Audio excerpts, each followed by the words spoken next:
kabisa.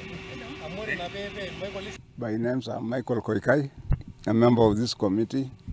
This committee was put in place by the governor, and the main purpose of this committee was to review the leases that are existing in Mara. I speak having been a man in charge of that very prestigious area for over 30 years. And all the camps that are in question today were allocated to the local communities by the then NAROKO County Council.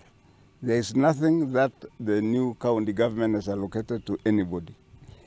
Now, sometimes last year it became important for the county to pass a management plan for the park.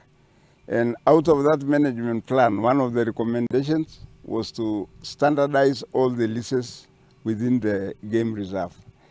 This committee was therefore put in place to try and work out a system whereby all beneficiaries will receive equal benefits from the camp.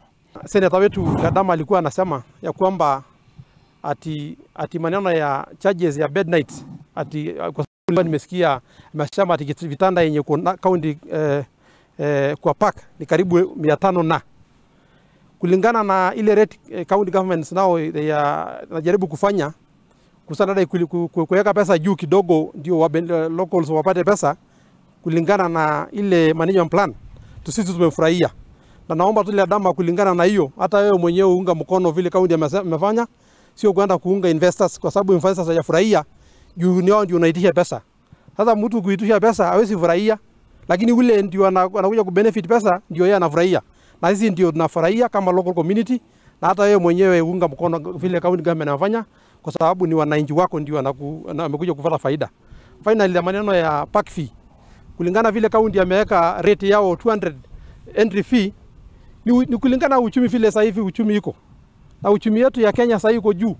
Na lazima pia county government pia waweke maneno yao juu. Na ile hiyo kujulisha wananchi amejulisha na tumekubaliana na county government kulingana hiyo mabarasa county government anafanya public participation county assembly pia ilipitisha na alikubali na pia was gazetted na hajapinga wakati imekuwa gazetted ndio nashindwa sasa kwa nini anakuja kupinga vitu yenye imepita kitambo.